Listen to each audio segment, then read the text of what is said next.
Assalamualaikum warahmatullahi wabarakatuh.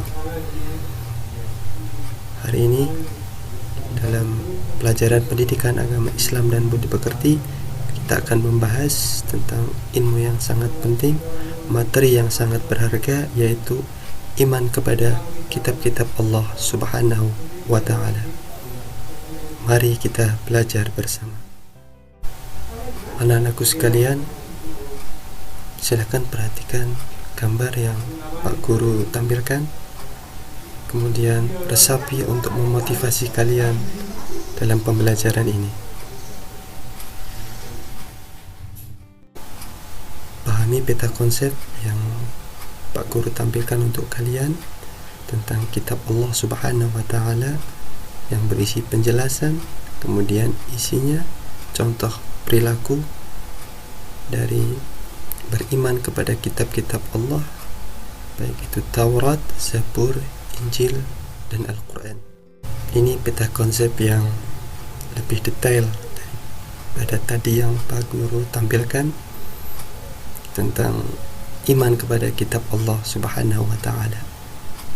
Kitab Taurat diberikan kepada Nabi Musa, kemudian Zabur kepada Nabi Daud, Injil kepada Nabi Isa, dan Al-Quran kepada Nabi Muhammad.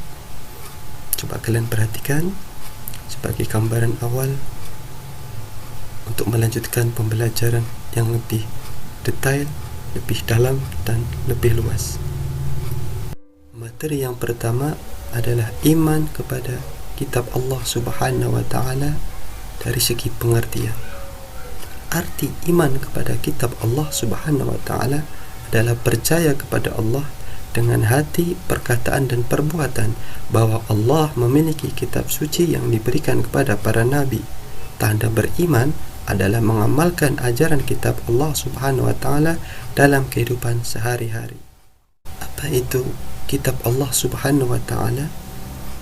Kitab Allah Subhanahu wa ta'ala adalah firman Allah Subhanahu wa ta'ala yang berisi ajaran mulia tentang hidup yang diberikan kepada Rasulnya untuk disampaikan kepada umatnya. Apa saja kitab Allah Subhanahu wa ta'ala itu? Kitab Allah Subhanahu wa ta'ala ada 4, yaitu Taurat, Zabur, Injil, dan Al-Quran. Pertama, penjelasan kitab Taurat.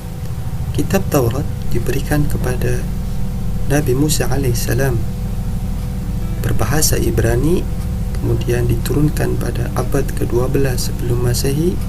Kemudian isinya adalah tentang penciptaan Nabi Adam dan Siti Hawa, kemudian 10 firman Allah yang berisi perintah, perilaku terpuji, dan juga larangan, kemudian sejarah Nabi Yusuf dan Nabi Musa alaihissalam, dan juga sejarah Bani Israel.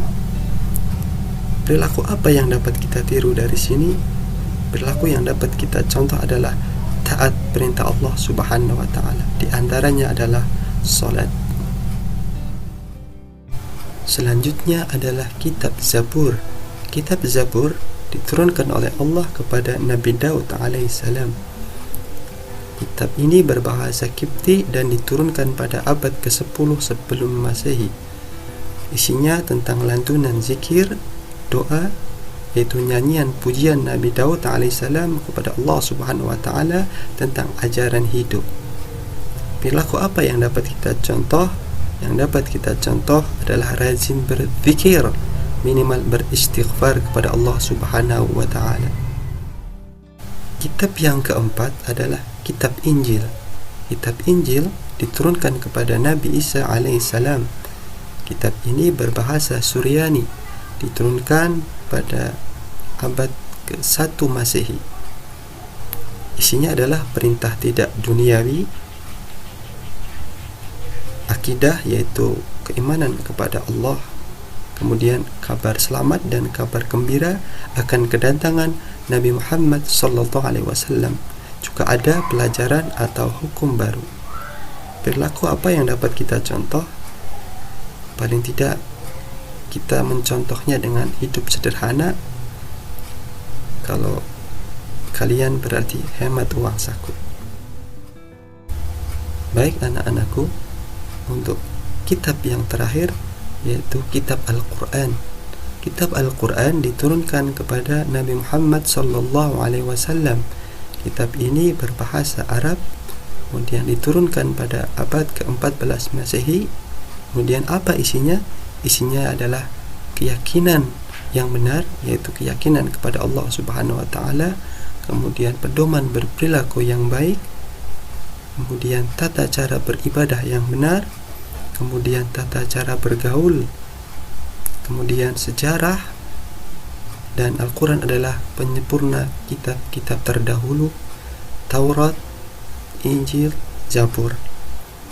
Perilaku apa yang dapat kita tampilkan sesuai dengan iman kepada kitab Allah ini, yaitu menjadi muslim sejati yang beriman, berakhlak mulia, dan taat hukum. Demikian pelajaran yang bisa Pak Guru sampaikan kepada kalian untuk sama-sama belajar tentang iman kepada kitab-kitab Allah Subhanahu wa taala.